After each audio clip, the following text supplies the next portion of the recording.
बिस्मिल्लाहिर्रहमानिर्रहीम। एक मर्तबा अस्पताल में एक लड़की को लाया गया जिसको ऐसा जहर दिया गया कि सब डॉक्टर्स मिलकर भी उसका इलाज नहीं कर पा रहे थे। करीब था कि वो लड़की मर जाती कि अचानक वहाँ एक बच्चा आया और बोला, डॉक्टर, इसका इलाज मैं कर सकता हूँ। सब समझे कि ये बच्चा है, इसे यहाँ से निकालो। मगर अगले ही लम्हे सबके पांव तले से ज़मीन निकल गई जब बच्चे ने अपना काले लिबास में मलबूस वो हट्टा कट्टा शख्स गले में मोतियों की रंग बिरंगी कई तरह की माला डाले, हाथ में डंडा पकड़े, जमीन पर जोर से डंडा दे मारता और हक हू का नारा लगाता तो इर्द गिर्द की जमीन हिलकर रह जाती। वह अभी कुछ देर पहले ही इस इलाके में आया था। उसके अजीब व गरीब हुलिये और अंदाज को देखते हुए कई लोग उसकी तरफ मुतवज्जा हो चुके थे, मगर उसकी तवज्जो किसी एक की जानिब भी न थी। वो तो बस कभी जमीन पर नजर टिका लेता और कभी आसमान की जानिब मुंह उठाकर हक अल्लाह, हक हक हू का नारा लगाकर अपने आप में मगन हो जाता। उसने अपने इर्द गिर्द जमा होने वाले मजमे की तरफ एक बार भी नजर उठाकर न देखा। इर्द गिर्द जमा होने वाले लोग पुरशौक नजरों से उसकी जानिब देख रहे थे। कुछ ही देर में वो वहीं जमीन पर आलती पालती मारकर बैठ गया तो लोग अपने अपने घरों की जानिब दौड़े। कोई उसके लिए गर्मा गर्म खाना ले आया तो कोई अपने घर से ठंडा ठार पानी उठा लाया। किसी ने उसके सामने फलों के ढेर लगा दिए, मगर उसने किसी एक नेमत की तरफ आंख उठाकर भी न देखा और यूं ही सर झुकाए बैठा रहा। वो अपनी गोद में हाथ रखे अपने हाथों को तक रहा था। उसके इर्द गिर्द लगे मजमे में इजाफा होता जा रहा था। लोग उसके सामने ही उसी के अंदाज में आलती पालती मारकर बैठ गए। वो एक इशारे के मुंतजिर थे कि वो जरा नजर उठाकर उनकी तरफ मुतवज्जे होता तो वो उसे अपनी अपनी परेशानियां बताकर दुआ के लिए कहते। किसी का बच्चा बीमार था तो किसी की बीवी बिस्तर मर्ग पर पड़ी थी। कोई रोजगार की तरफ से परेशान था तो किसी को अपनी शादी के लिए दुआ करवानी थी। वो तमाम लोग अपनी अपनी फिक्र परेशानी में मुब्तला उसके सामने बैठे थे कि शायद उस मलंग बाबा की दुआ उनके हक में कबूल हो जाए। उसको इसी अंदाज में बैठे काफ़ी देर गुजर गई तो लोग मायूस होकर एक एक करके अपने घरों की जानिब बढ़ने लगे। कुछ देर में उसने अपनी जेब से सूखी रोटी निकाली और अपने साथ लाए गए पानी की बोतल से पानी प्याले में निकालकर सूखी रोटी डुबोकर खाने लगा। उसे शायद एहसास ही न था कि उसके सामने गर्मा गर्म ताज़ा खाना, फल और ठंडा पानी मौजूद था। वो इर्द गिर्द से इस तरह से लापरवाह था जैसे वो इंसानों की बस्ती में मौजूद ही न हो, बल्कि कहीं जंगल में बैठा हो जहाँ इर्द गिर्द सन्नाटा ही सन्नाटा हो। शाम का अंधेरा फैलते ही वो चौंक कर अपनी जगह से उठा और अपना डंडा जमीन पर मारता हक हू का नारा बुलंद करता हुआ एक नामालूम सिमत को चल दिया। जरमीना, और जरमीना कहाँ मर गई? तो वो जहरखुन लहजे में जरमीना को आवाज़ देती चूल्हे के आगे आके बैठ गई। मगर जरमीना न जाने कहाँ चली गई थी जो उसकी 3 आवाज़ों पर भी बाहर न निकली। जरमीना, बाहर निकल, वरना अंदर आकर तुझे वो मार लगाऊंगी कि याद करेगी। अब कि उसने चीख कर धमकी लगाई तो इस बार धमकी कारगर साबित हुई। जरमीना फौरन ही निकलकर सामने आ गई। कहाँ मर गई थी तू? कब से तुझे आवाज़ें दे रही हूँ, सुनाई नहीं देता? उसने जरमीना को आड़े हाथों लिया। अरे माँ, मैं दीवार पर चढ़ी पड़ोस की कौसर से मीठी चटनी बनाने की तरकीब पूछ रही थी जो तुझे बड़ी पसंद आई थी जब उसने पकौड़ों के साथ भिजवाई थी। मैं तेरे लिए वही तो बनाकर रखूंगी, इसीलिए मुझे देर लग गई। जरमीना ने अम्मा को खुशामदी लहजे में अपने देर से आने की वजह बताई तो माँ को थोड़ा सुकून हुआ। अच्छा चल, अब जल्दी से मेरे साथ तंदूर पे रोटियां लगवा, तेरा अब्बा आने वाला है। खाने में देर लगेगी तो तुझे पता ही है कि वो मेरे और तेरे साथ क्या सुलूक करेगा। माँ ने उसे याद दिलाया तो वो झट आटा निकालकर माँ के बराबर तंदूर के पास बैठ गई। जरमीना का खानदान सदियों से इसी इलाके में आबाद था। खानदान के कई लोग खेती बाड़ी करते, उनके पास काफ़ी ज़मीनें थीं जिन पर वो काश्तकारी किया करते। वो ख़ानदानी रस्म व रिवाज अपनाने और उस पर अमल करने के पाबंद थे। उन्होंने कभी अपनी रिवायात से दामन न छुड़वाया। जरमीना के ख़ानदान के मर्द गुस्से के काफ़ी तेज थे और वो औरतों को पाँव की जूती के बराबर समझते थे। घर और ख़ानदान के तमाम फैसले ख़ानदान के मर्द बुजुर्गों के हाथ में थे। उनका किया गया फैसला अटल और हतमी होता और उस फैसले के खिलाफ कोई भी सर उठाने की जरूरत न करता, क्योंकि उठा हुआ सर काट भी दिया जाता। किसी को भी ख़ानदान के बुजुर्गों के फैसले के खिलाफ आवाज़ उठाने की इजाज़त न थी, क्योंकि वो उस आवाज़ उठाने वालों का हशर अच्छी तरह जानते थे। बुजुर्गों ने ख़ानदान की नई नस्ल और नौजवानों को भी खूब अपने काबू में रखा था। ज़माना नया मगर सोच पुरानी थी। ख़ानदान में शादी ब्याह बुजुर्गों की मर्जी और मंशा के मुताबिक तय किया जाता। ना तो लड़की की कमसनी देखी जाती और ना लड़के की उम्र और बिगड़ी तबीयत को कोई अहमियत दी जाती। खानदान में कई बेजोड़ शादियां की गई थी, मगर सब अपनी अपनी जगह निभाने की कोशिश कर रहे थे। जरमीना अपने माँ बाप की इकलौती बेटी और 4 भाइयों की बहन थी। इकलौती होने के बावजूद भी उसके नाज नखरे ना उठाए जाते, बल्कि उसकी अपने ही घर में मामूली सी हैसियत थी। भले वो इकलौती ही सही, पर थी तो एक लड़की ही, और लड़कियों के बारे में खानदान में कोई अच्छी राय न रखी जाती, बल्कि उन्हें जिल्लत और शर्मिंदगी का बाइस ही समझा जाता। जरमीना के भाइयों ने शुरू से ही उस पर बड़ी कड़ी नजर रखी हुई थी। उसके बाहर आने जाने पर पाबंदी थी। वो खानदान के दीगर घरों में ना जा सकती थी, क्योंकि उसके भाइयों को ये पसंद ही ना था कि वो घर से बाहर कदम निकाले। जरमीना इन पाबंदियों की आदी थी, मगर चोरी छुपे वो अपनी सहेलियों से मिलने चली जाया करती और अपने भाइयों को कानों कान खबर ना होने देती। बचपन तक तो वो ये पाबंदी बर्दाश्त करती रही थी, मगर बड़े होने के साथ ही उसकी ख्वाहिशात और दिलचस्पियां बदल गई थी। अब उसे घर से बाहर निकलना अच्छा लगता और अपनी सहेलियों के घर आने जाने में बहुत मजा आता। उसकी बाकी सहेलियां एक दूसरे के घर भी जाती और मिलकर बाजार या मेले में भी चली जाती, जबकि जरमीना पर पाबंदी थी। वो अपनी सहेलियों से मेले के किस्से सुनती तो उसका भी दिल चाहता कि वो अपनी सहेलियों के साथ मेले पर जाए या कभी नहर पर बैठकर ठंडी ठंडी हवा से लुत्फानंदोज हो, मगर ऐसा मुमकिन न था। फिर भी वो अपने भाइयों से नजर बचाकर अपनी सहेलियों से मिलने उनके घर चली जाती, मगर वो ऐसे बाहर खुलेआम ना निकल सकती थी। अगर खानदान में किसी एक को भी पता चल जाता तो उसकी शामत लाजमी थी। वैसे तो वो काफी निडर और बहादुर थी, मगर वो कोई झगड़ा फसाद न चाहती थी, वरना उसके साथ साथ उसकी माँ को भी भुगतना पड़ता। उसकी माँ उसके तमाम राज से वाकिफ थी। वो उसे उसके भाई और अब्बा के गुस्से से डराती और बाहर जाने से मना करती, मगर जरमीना अपनी माँ की बात एक कान से सुनती तो दूसरे से निकाल देती। अम्मा, तू मुझे यूं ना रोका कर, बल्कि अपनी सहेलियों के साथ बाहर जाने दिया कर। मैं घर में रहते रहते सारा दिन तंग आ जाती हूँ। वो माँ को कहती तो माँ कंधे उचका देती। ठीक है, कर ले अपनी मर्जी, मगर अगर तेरे भाइयों को पता चला तो मैं तुझे बचाने ना आऊंगी। वो खूब जानती थी कि अपना बचाव कैसे करना है और भाइयों की पकड़ से कैसे दूर रहना है। उसके भाई काम पर गए तो वो भी नजर बचाती फौरन ही भाइयों के पीछे निकल पड़ी। अभी उनके आने में कई घंटे बाकी थे, किसी को पता भी न चलता और वो पूरा इलाका घूमकर आसानी से वापस आ सकती थी। वो सामने बने मैदान के पास से गुजरी तो उसे वही बच्चा दिखाई दिया जिसे वो मुसलसल कई दिनों से देख रही थी। वो आज भी मैदान में सर झुकाए बैठा रो रहा था। वो जानती थी कि उसकी सौतेली माँ उसे घर में चैन से रहने न देती। वो उनके इलाके से कुछ ही दूरी पर रहा करता था। उसकी माँ कुछ अर्सा पहले फौत हुई थी, जबकि वो 4 साल का बच्चा अपनी सौतेली माँ के जुल्म सितम का शिकार था। इलाके के सभी लोग जानते थे कि उसकी सौतेली माँ कितनी जालिम है, मगर कोई भी उसकी मदद करने को आगे न बढ़ता। जरमीना कभी कभी इंसानों की बेहिसी पर हैरान रह जाती। उसके इलाके में सारे ही बेहिस लोग बसते थे। वो अपने आप को रोक ना पाई और हमेशा की तरह आज भी उस बच्चे के करीब जाकर बैठ गई। जरमीना उसे काफी देर बैठी तसल्ली देती रही, मगर उस बच्चे ने सर उठाकर जरमीना की तरफ न देखा। उसकी हालत देखकर जरमीना की आंखों में आंसू भर आए थे। वो कितना बेबस था। जरमीना ने अपने साथ लाया हुआ खाना फौरन ही आगे किया और बच्चे की तरफ बढ़ा दिया। बच्चे ने खौफजदा नजरों से जरमीना की तरफ देखा और खाना ना लिया। जरमीना को मालूम था कि वो बच्चा भूखा प्यासा वहीं मौजूद होता है, लिहाजा अम्मा से नजर बचाकर खाने के लिए कुछ न कुछ ले आया करती।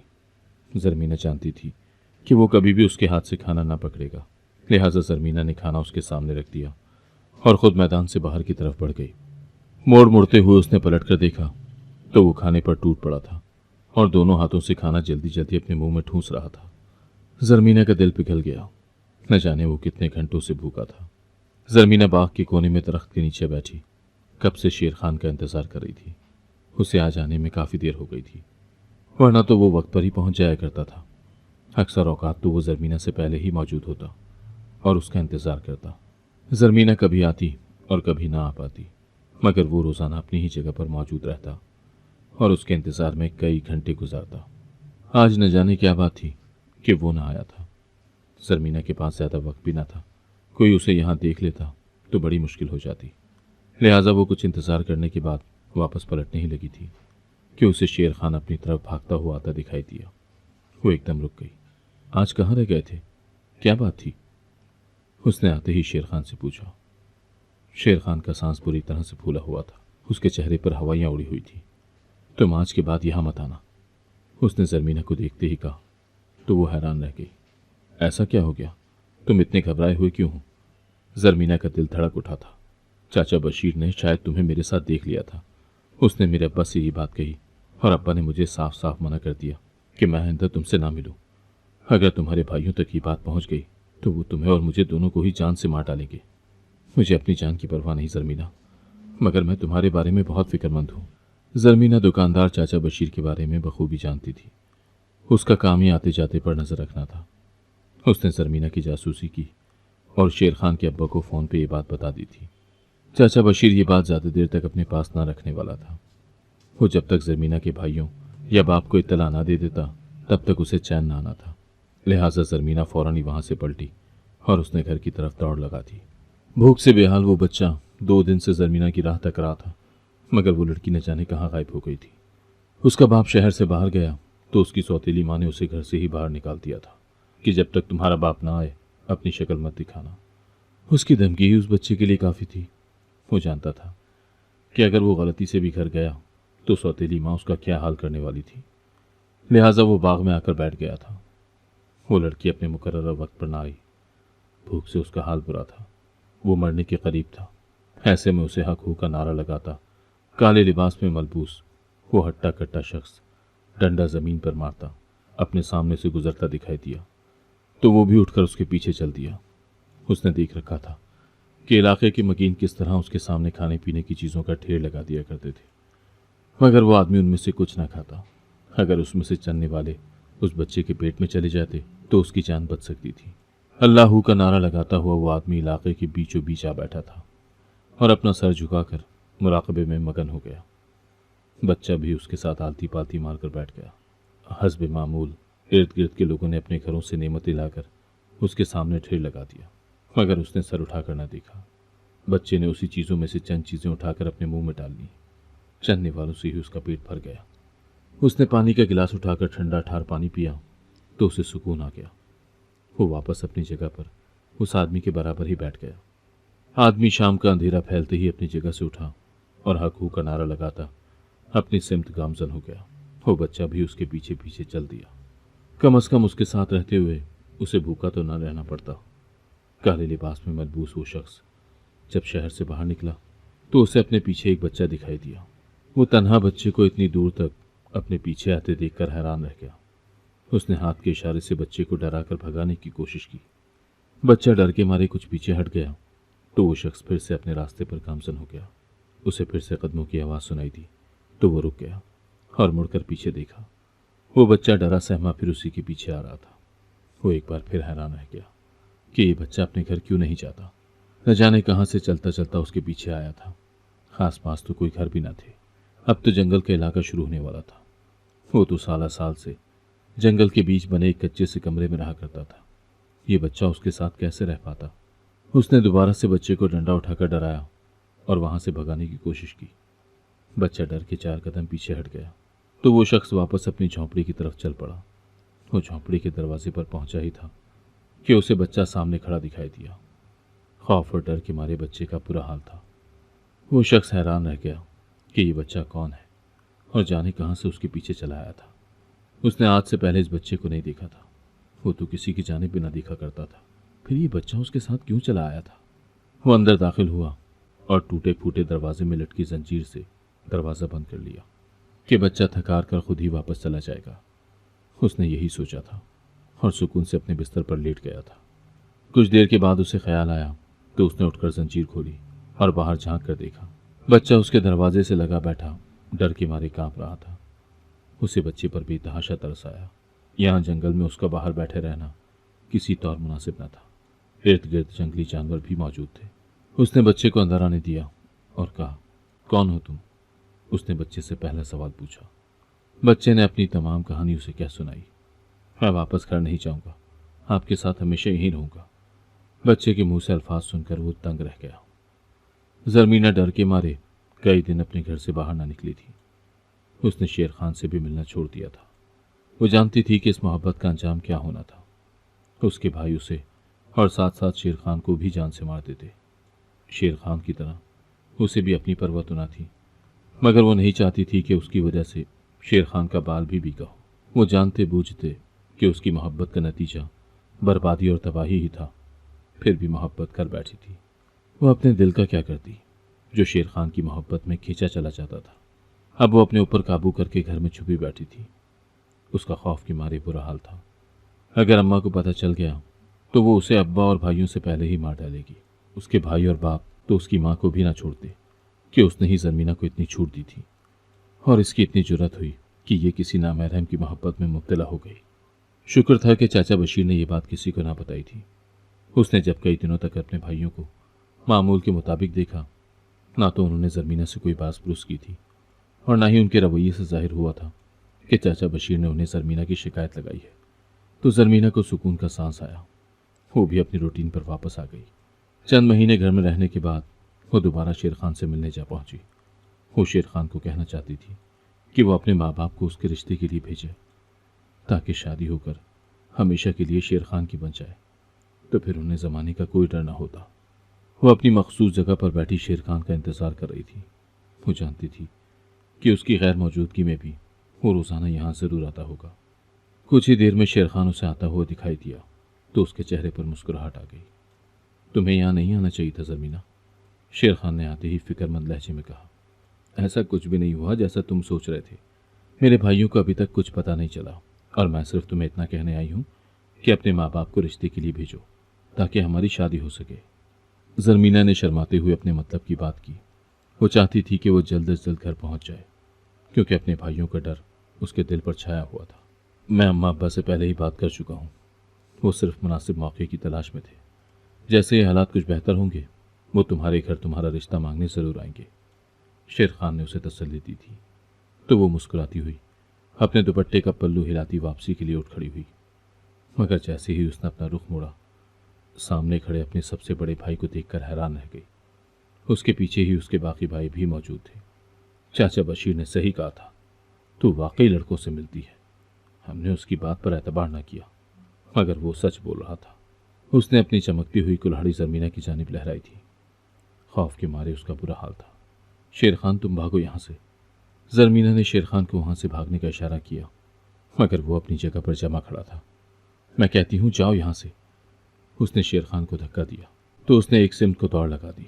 उसके भाई चाहते तो उसे फौरन पकड़ सकते थे, मगर वो वहीं के वहीं खड़े रहे। उन सब की नज़र तो जरमीना पर जमी थी।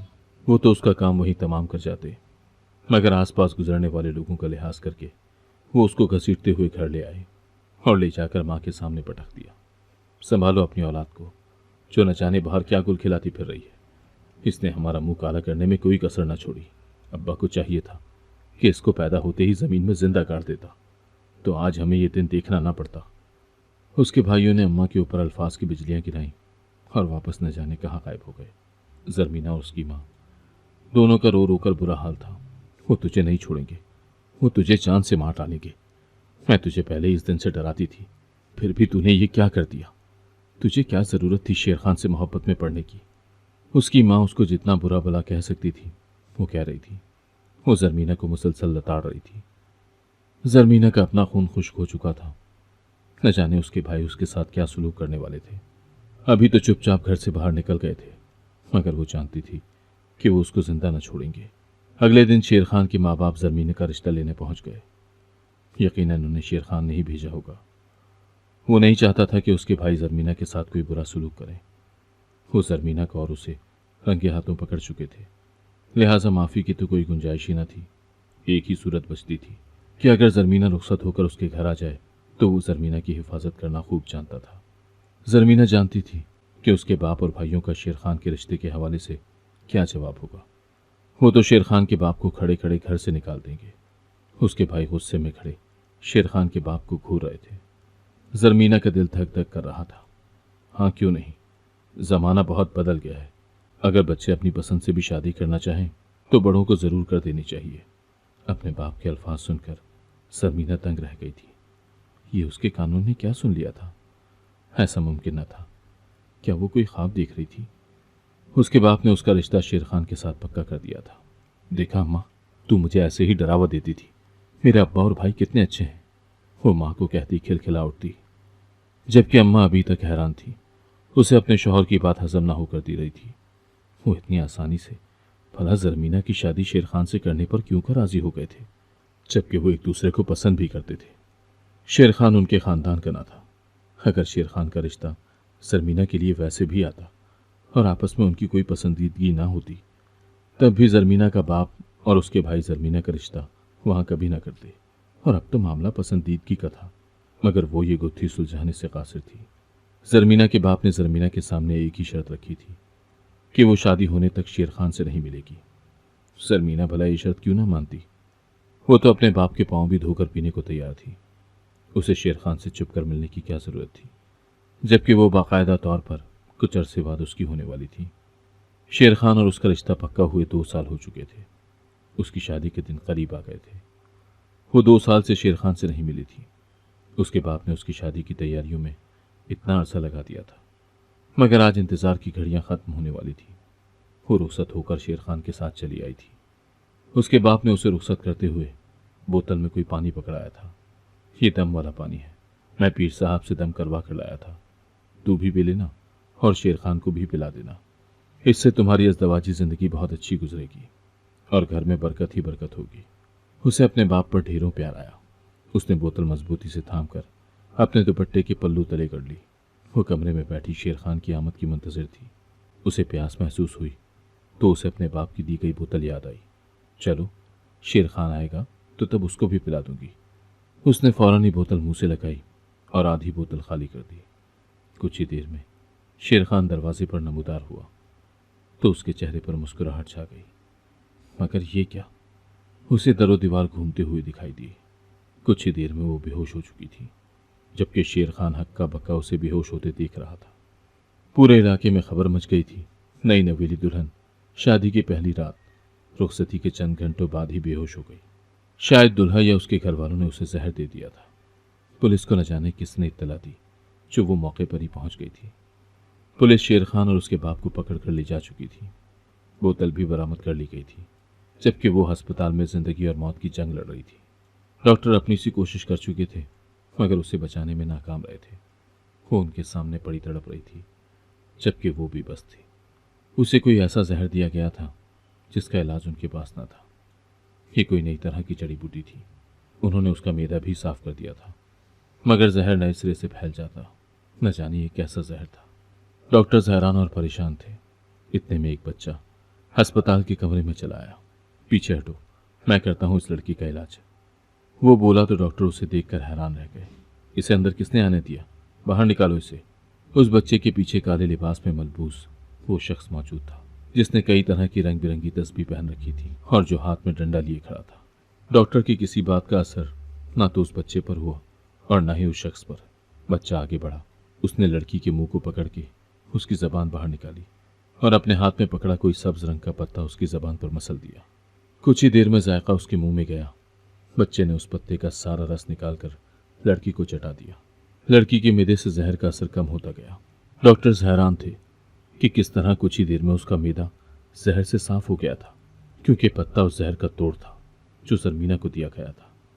जरमीना की नज़र उस बच्चे के चेहरे पर पड़ी तो वो कुछ हैरान हुई। उसने उसको पहले कहीं देखा था, मगर उसको याद ना आ रहा था कि उसने कहाँ देखा था। कुछ साल पहले वो एक कमज़ोर से तन्हा बच्चे को खाना खिलाया करती थी। कहीं ये वही तो नहीं? उसके जहन में झमाका हुआ था। इस बच्चे की शक्ल काफ़ी हद तक उसी बच्चे से मिलती थी जो एकदम अचानक ही गायब हो गया था। उसके बाप ने उसको ढूंढने की बहुत कोशिश की, मगर वो उसको ना मिला था। हर महीने इस मलंग के साथ एक बच्चा आता दिखाई दिया था। उसके बाप ने पहचान लिया था कि ये उसी का बच्चा है। उसने मलंग से बच्चा लेने की कोशिश की, मगर बच्चे ने अपने बाप को पहचानने और उसके साथ जाने से इनकार कर दिया। उसने मलंग को ही अपने बाप के तौर पर चुन लिया था और उसी मलंग के साथ वापस लौट गया। इलाके में किसी की जरूरत न थी कि उस मलंग से कुछ कहे या उससे बच्चा वापस छीने, जबकि बच्चा खुद अपनी मर्जी से उस मलंग का चेला बन गया था। उसे मालूम हुआ कि जरमीना को उसके बाप और भाई ने जहर दे दिया ताकि या तो शेर खान भी साथ ही मर जाए या वो उसको जहर देने के इल्जाम में फांसी चढ़ जाए। बाप और भाइयों ने बड़ी लंबी मनसूबाबंदी की थी ताकि उन दोनों के कत्ल का इल्जाम इन लोगों पर ना आए। जरमीना के बाप का दिल तो चाह रहा था कि कुल्हाड़ी से शेर खान के 2 टुकड़े कर दे, जब बशीर ने उसे इनके चक्कर के बारे में बताया था। पर वो नहीं चाहता था कि वो जेल जाए या उसके जवान बेटे, जो उसके लिए फख्र का बाइस थे, उन्हें जेल में चक्की पीसना पड़े। लिहाजा उसने जरमीना को ख़त्म करने का यही मंसूबा बनाया था और शेर खान के साथ उसका रिश्ता पक्का कर दिया था। काले लिबास में मलबूस उस शख्स ने पुलिस को सब कुछ सच बता दिया, क्योंकि जरमीना का बाप उसी जंगल से वो जड़ी बूटी लाया था जो उसने जरमीना को दी थी। उस बच्चे ने जरमीना की जान बचाकर वो बदला उतारने की कोशिश की थी जो जरमीना ने उसकी जान बचाकर किया था जब वो उस भूखे के लिए खाना लेकर जाया करती थी। ये दुनिया मासूम और नर्म दिल लोगों के रहने की जगह नहीं है। काले लिबास में मलबूस उस शख्स ने पहली मर्तबा जबान खोली थी जब जरमीना को अस्पताल से घर लाया गया था। तुम भी जंगल में अपनी बस्ती बसा लो। उसने जमीन पर डंडा मारा और जंगल की सिमत चला गया, जबकि उसके पीछे जाने वालों में उस बच्चे के साथ साथ जरमीना और उसका शौहर शेर खान भी शामिल था। अगर आपको आज की कहानी पसंद आई है तो वीडियो को जरूर लाइक कीजिएगा और अपने दोस्तों के साथ भी शेयर कीजिएगा। और हाँ, अगर आपने अभी तक हमारा चैनल सब्सक्राइब नहीं किया तो जरूर सब्सक्राइब करें। मिलते हैं कल एक नई और दिलचस्प कहानी के साथ। अल्लाह हाफिज।